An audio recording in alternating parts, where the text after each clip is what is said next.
Kenapa Imaduddin tidak bersuara ketika ekonomi kita dijajah oleh asing dan asing?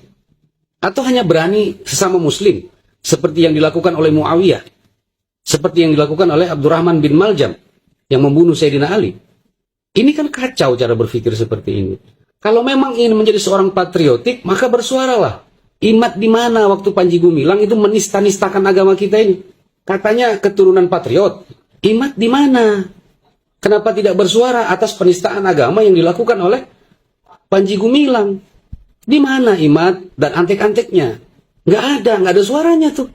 Malah sibuk urusan nasab, kampanye sana-sini, nasab Bani Alawi terputus, keturunan palsu lah dan lain sebagainya. Lah kamu di mana, Mat? Kan menyedihkan kondisi-kondisi begini. Bicara tentang penjajahan, lah sadar nggak?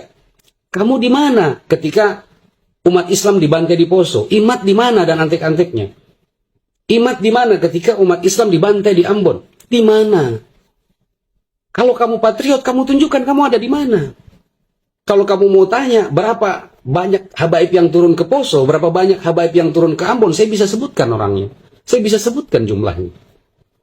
Tapi saya tidak tahu di situ ada Imad atau tidak, di situ ada Fuad Pleret atau tidak, di situ ada Kiai Nur Iyah atau tidak.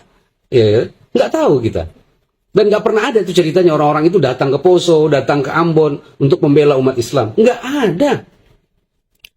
Kalau kamu benar keturunan pahlawan, kenapa kamu tidak datang ke sana? Kalau benar kau cinta agamamu, benar kau cinta kepada Rasulmu, kenapa kau tidak datang ke Poso berperang sana? Kenapa kau tidak datang ke Ambon? Nggak ada. Imad dan antek-anteknya, nggak ada. Lalu yang pengkhianat itu siapa? Sudahlah terlalu jauh mungkin bertaruh nyawa kalau kamu datang ke Poso. Bertaruh nyawa kalau kamu datang ke Ambon. Saya tahu kamu nggak punya cukup nyali untuk urusan itu. Yang saya mau tanya, kemarin nih yang baru-baru nih, atau sekarang nih yang lagi hangat-hangatnya tuh, kelakuan Panji Gumilang, menistakan agamamu, kamu di mana? Gitu. Begitu kata, kalau mau tahu, ini kata Buya Hamka nih. Saya kasih kamu ingatan kata-kata Buya Hamka. Kata Buya Hamka, kalau agamamu dihina, agamamu dinistakan, terus kamu diam saja, ganti bajumu dengan kain kafan. Nah, giliran hal-hal begini, kamu caci maki orang, kamu nista-nistakan nasabnya orang, kan gitu. Nah, tapi ketika kamu bicara tentang Indonesiamu, Indonesiaku, Indonesia kita, ya, kamu mingkem, kamu nggak bersuara. Berapa ratus triliun uang negara kita ini dirampok oleh para koruptor gitu. Terus kamu di mana? Kok kamu nggak bersuara? Terus kamu bilang itu kan urusan aparat penegak hukum. Katanya kamu cinta negaramu. Terus kok kamu diem? Giliran habaib teriak-teriak menentang, kamu malah memusuhi mereka dengan alasan memberontak kepada pemerintah.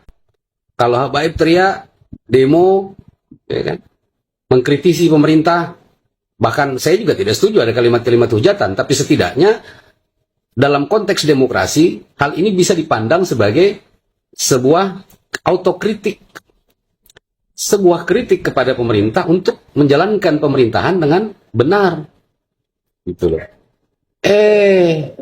Urusan yang remeh-temeh kamu semua gaduh, gitu. Saran saya buat Imaduddin, Fuad Pleret, kemudian Nur Ihya, kemudian si Mohsen yang katanya Aventador, Habib Aventador ini adalah tambang celak, kemudian ada lagi yang pakai nama Syarif Hasan segala macam ini, ya. Saran saya buat kalian, ya belajar dulu, ya, belajar yang baik, kemudian berpikir yang jernih. Kalau Anda tanya kepada saya, itu loh kelakuan keluargamu Bani Alawi itu ada yang nyeleneh, atau ada yang nggak karuan, atau ada yang kurang ajar, atau ada yang galil adab. Saya mau bilang, iya, apa yang kamu harapkan dari manusia yang disebut dengan keturunan Alawi bin Ubaidillah bin Ahmad bin Isa? Kamu berharap mereka jadi seperti Rasulullah begitu? Sedangkan kamu tahu bahwa tidak ada yang maksum kecuali Nabi SAW dan para Rasul yang lain. Para Nabi dan Rasul yang lain. Nggak ada yang maksum. Sehingga kalau kamu lihat kesalahan dari Bani Alawi, maka dia sama dengan kamu. Manusia biasa yang tidak maksum. Gitu loh.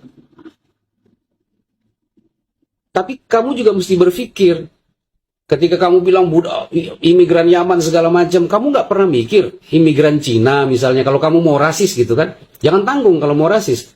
Imigran Cina datang ke Indonesia mengkorupsi, coba kamu cek berapa banyak keturunan Yaman ya yang mengkorupsi uang negara. Coba kamu cek berapa banyak.